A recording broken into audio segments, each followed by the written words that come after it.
प्रसाद, पत्रकार औरैया से। आप खबर देख रहे हैं औरैया से। आज बहन वीरांगना फूलन देवी जी का जन्मदिन औरैया नगर के अंदर मनाया जा रहा है, जिसमें निषाद समाज के हजारों लोग इकट्ठे हुए और बहन जी को पुष्पांजलि अर्पित करते हुए इनको ये देखा कि विश्व की चौथी और हिंदुस्तान की पहली महिला का खिताब इनके नाम से हासिल है। तो यहाँ पे निषाद समाज के लोग खड़े हुए हैं। निषाद कश्यप, बिंद मल्लाय, केवट माझी, तुरैया, ऐसे कई जातियों के लोग, हजारों संख्या में लोग हैं जो आज बहन जी की जन्मदिन मना रहे हैं, जिसमें कि औरैया नगर में ये जन्मदिन नहीं मनाया जा रहा है, पूरे देश में भी मना रहा है और पूरा दुनिया में भी मनाया जा रहा है। सोशल मीडिया के माध्यम से आप देख रहे हो कि बहन जी का आज कितना सम्मान हो रहा है। और जो बाबा साहब भीमराव अंबेडकर साहब जो ब्रांड हैं, तो बहन वीरांगना फूलन देवी जी आज निषाद समाज की ब्रांड हैं, इसीलिए इनको याद करते हैं। आज हमारे सामने कई एक समाज सेवक खड़े हुए हैं, निषाद समाज के लोग हैं। मैं थोड़े से बात करना चाहता हूँ। सर जी, आपका नाम क्या है? रामशंकर निषाद जी।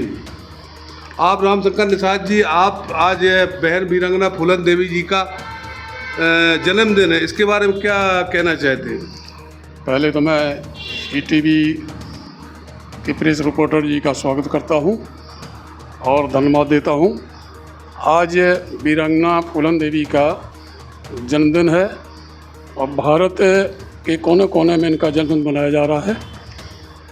10 अगस्त 1963 को जन्मी फूलन देवी एक गरीब परिवार में जन्मी थी और उनका बचपन में ही उनकी शादी कर दी गई थी। इसके बाद जो है उनके साथ अन्याय का सिलसिला शुरू हुआ और वो कहाँ गरीब परिवार से लेकर संसद तक पहुँची। 20 जनवरी 1994 को बेगम हजरत पार्क में एक बहुत बड़ी रैली हुई थी। उस समय समाजवादी पार्टी की सरकार थी, माननीय नेताजी जो हैं मुख्यमंत्री थे, तो उन्होंने उस रैली में देख करके गदगद हो गए। उन्होंने कहा आज जो मांगना है निषाद समाज को मांग ले। तो रैली तो चूक हुई थी आरक्षण के संबंध में, और माननीय स्वर्गीय मनोहर लाल जी जो हैं उस समय कैबिनेट मंत्री थे, तो उन्हीं के द्वारा ये आयोजित रैली थी। तो निषाद समाज का हुजूम देखा बेगम हजरत पार्क में, तो उन्होंने कहा जो मांगना है निषाद समाज को मांग ले। तो निषादों का एक स्वर आया कि फूलन देवी के मुकदमे वापस लो, उनको जेल से रिहा करवाओ। और माननीय नेताजी ने कहा सारे मुकदमे वापस और उनको जेल से रिहा करने के लिए यहीं से मैं आदेश देता हूँ। तो उनको जेल से रिहा करवाने के बाद में नेताजी ने दिल्ली में उनको रखने की व्यवस्था की। इसके बाद उनको सांसदीय का चुनाव लोकसभा का लड़ाया गया और लोकसभा में पहुँची। इसके बाद उनको जो है अशोका रोड पर उनका आवास था, आवास के बाहर ही उनकी जो है शेर सिंह राणा ने उनकी गोली मार कर हत्या कर दी गई। लेकिन देखिए बीजेपी ने जिस हत्यारे ने फूलन देवी सांसद की हत्या की, उस हत्यारे को 2017 में पैरोल के द्वारा निकाल करके आज उसको महिमा मंडन किया जा रहा है। तो मैं उस शेर सिंह राणा से कहना चाहता हूँ कि सोते हुए तो शेर को भी मारा जा सकता है। अगर चैलेंज दे के मारते तो मैं समझता हूँ तेरा नाम शेर सिंह राणा नहीं तो श्यार सिंह राणा है तू। ऐसे लोगों की मैं भर्त्सना करता हूँ कि जिन्होंने जो है एक जंगल से लेकर के संसद तक का सफ़र तय किया है, जो विश्व की चौथी विद्रोही महिला के रूप में उनका खिताब मिला और भारत की पहली आयरन लेडी थी, पहला खिताब मिला था। मैं उनको इस जन्मदिन के मौके पर श्रद्धा सुमन अर्पित करता हूं और पूरा निषाद समाज आज बहन फूलन देवी को याद कर रहा है। वो हमारे बीच में नहीं है लेकिन हमारे दिलों में है और हमेशा रहेगी जब तक ये निषाद समाज रहेगा। निषाद समाज का तो इतिहास रहा है, चाहे वेद व्यास जी हों, चाहे वीर एकलव्य हों, महाराजा गोहरा निषाद हों, तो निषादों का इतिहास भरा पड़ा है। कोई भी ग्रंथ वगैरह इतिहास निषाद के पूरा नहीं हुआ है। तो साथियों, मैं इतना ही कहना चाहूँगा। ये रामशंकर निषाद जी हैं, और रामशंकर निषाद जी का मैं दर्द जानना चाहता हूँ, क्योंकि इनके समाज की बेटी थी। अगर उन्होंने, इनका कहना ये भी है कि 1994 के अंदर उन्होंने अपना एक संगठन तैयार किया था, एकलव्य सेना। उन्होंने इसलिए तैयार किया था कि एकलव्य सेना बनाने के बाद में हमने आज सांसद भवन में पहुँचे हैं, पहली समाज की महिला हमारे परिवार की, मेरा खून की, यही तो कहना है। अब वहाँ पहुँचने के बाद उन्होंने एकलव्य सेना बनाया। एकलव्य सेना के बाद हो सकता है कि मैं इसका विस्तार करूँगा। लेकिन सर एक बात और बताना चाहता हूँ कि जो सरकार आज योगी आदित्यनाथ की है उत्तर प्रदेश के अंदर, जबकि इसमें मछुआरा समाज ने 10 साल से वोट दे रहा है, लेकिन ये लोग तो बहन वीरांगना फूलन देवी की शहादत दिवस ही मना रहे, जन्मदिन नहीं मनाते। और इसमें निषाद समाज के बहुत नेता हैं जो आज पार्टी में और दल में हैं। आप क्या कहना चाहते हैं? जो निषाद समाज के नेता हैं, बीजेपी को जो है समर्थन दिए हैं, बीजेपी को वोट निषाद समाज का दिलाते हैं, वो तो केवल अपनी कुर्सी बचाने के लिए, अपने परिवार को केवल जो है विधानसभा लोकसभा का चुनाव जिता करके उनको संपत्ति अर्जित करनी है। और निषाद समाज इतना भोला भाला है कि उनकी बातों में आ जाता है। लेकिन जब सत्ता में होते हुए आपने इनको आरक्षण नहीं दिला पाया और आपने निषाद समाज को है गुमराह करके पूरा वोट दिला दिया। तो सरकार ये तो आपको पता है कि जो सत्ता में होने वाले, सत्ता में बैठे लोग, वो आपको क्यों नहीं ये बहन जी की जन्मदिन मना रहे हैं? तो उनका विरोध होना चाहिए, नहीं होना चाहिए? देखिए, मैं समझता हूँ कि वो अपनी कुर्सी की लालच में बहन जी का जन्मदिन क्या मनाएंगे। उनको डर लगता है कहीं कि मेरी कुर्सी ना चली जाए अगर हम उनका जन्मदिन मनाएंगे। उनकी बात अगर सदन में रखेंगे तो हो सकता है कि मुझे लात मार के निकाल दिया जाए। चलो, बहुत बहुत धन्यवाद।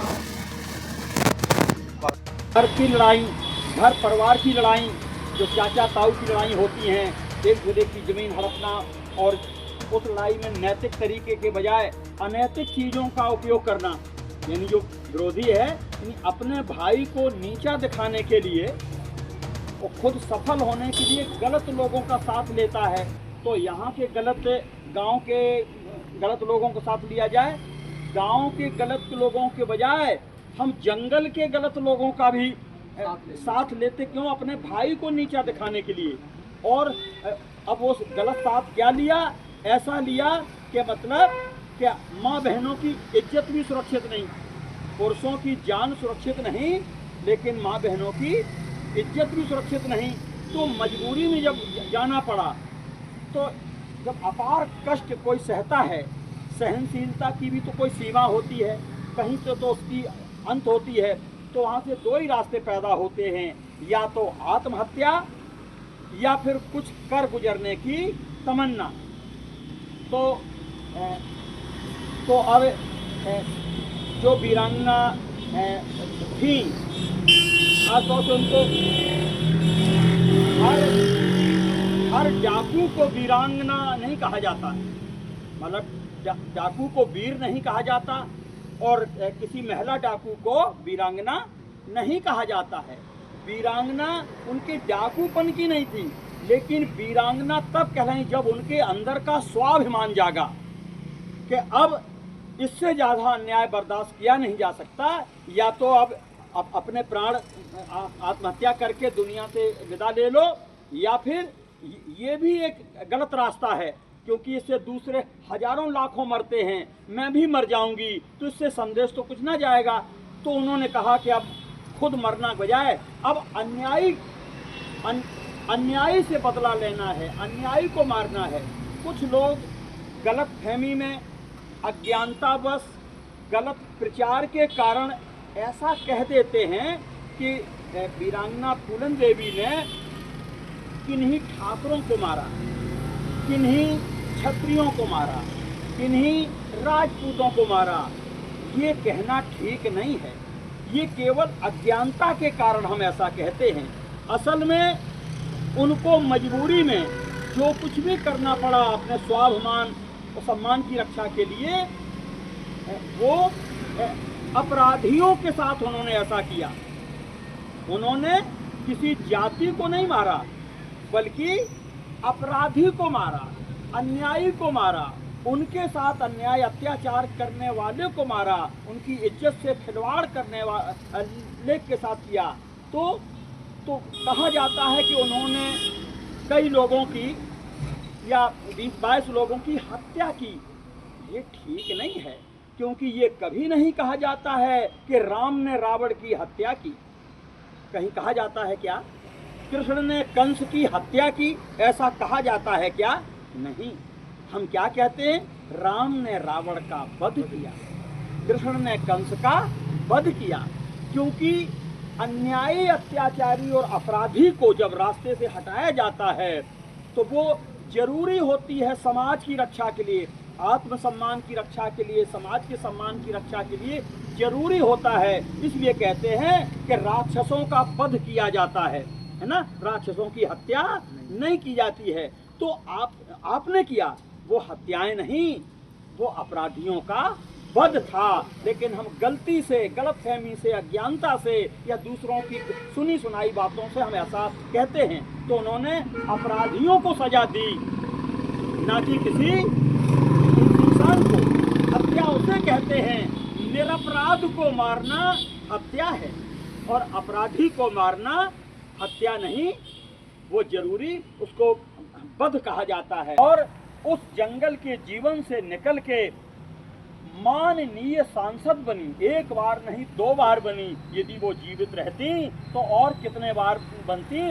और उन्होंने जो पहले कहा था कि हे भगवान, यदि मुझे दोबारा जन्म दे तो स्त्री के रूप में कतई मत देना, चाहे कुछ बना देना, स्त्री मत बनाना। यानी इतने स्त्रियों पे अत्याचार होते हैं, तो ये एक फूलन देवी स्त्री का अपमान नहीं था, इन स्त्रियों पर होने वाले